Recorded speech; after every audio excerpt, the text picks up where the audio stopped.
Hi friends, Chandrasekhar Paravada. ఇప్పుడు మీ ముందుకు ఒక కంటెంట్ తీసుకొచ్చాను. ఏంటంటే సెకండ్స్ ఫోన్ మనం కొనేటప్పుడు కొన్ని జాగ్రత్తలు మనం తీసుకోవాలి, అవి కూడా చూసుకొని తీసుకోవాలి. ఫోన్లో కూడా ఏంటంటే ఇప్పుడు కొత్తగా జరుగుతున్నది ఏంటంటే, అన్న పర్స్ పడిపోయింది, నా ఫోన్ ఇచ్చేస్తున్నా అని చెప్పి మనకి అమ్మడం జరుగుతూ ఉంటున్నాయి. అందువల్ల ఏంటంటే అవి దొంగలించిన ఫోన్లు అయ్యి ఉండొచ్చు, లేకపోతే వాళ్ళ ఫోన్లు అయ్యి ఉండొచ్చు. కాకపోతే అది మనం ఎలా తెలుసుకోవాలనేది ఇప్పుడు మనం గూగుల్లో సెర్చ్ చేసి చూపిస్తాను. ఆ విధంగా మీరు చెక్ చేసుకొని తీసుకోవచ్చు. కంప్లైంట్స్ ఏమైనా ఉన్నాయంటే మనం ఆ ఫోన్ తీసుకొని వాళ్ళ ఆధార్ కార్డు కూడా మనం తీసుకొని ఆ ఫోటో తీసుకొని మనం పోలీసులకి కంప్లైంట్ చేయవచ్చు. Hi friends, okay, Google open చేసుకొని CIR అని టైప్ చేయాలి. CIR స్టేటస్ క్లిక్ చేసి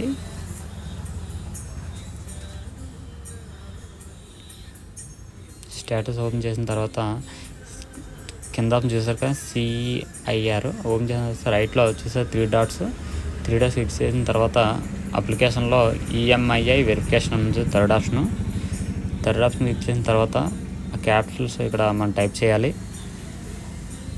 చేసిన వెంటనే ఆ కింద మన మొబైల్ నెంబర్ కూడా టైప్ చేయాలి.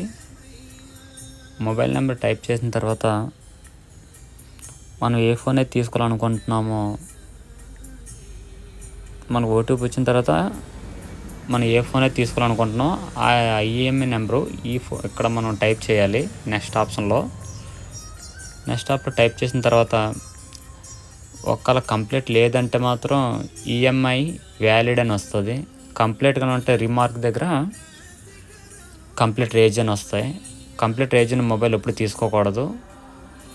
ఒకవేళ అవి ఆ మొబైల్ తీసుకొని మనం వాళ్ళ ఆధార్ కార్డు ఫోటో తీసుకొని మనం కంప్లీట్ చేసి పోలీసులకి ఇన్ఫర్మేషన్ ఇవ్వచ్చు.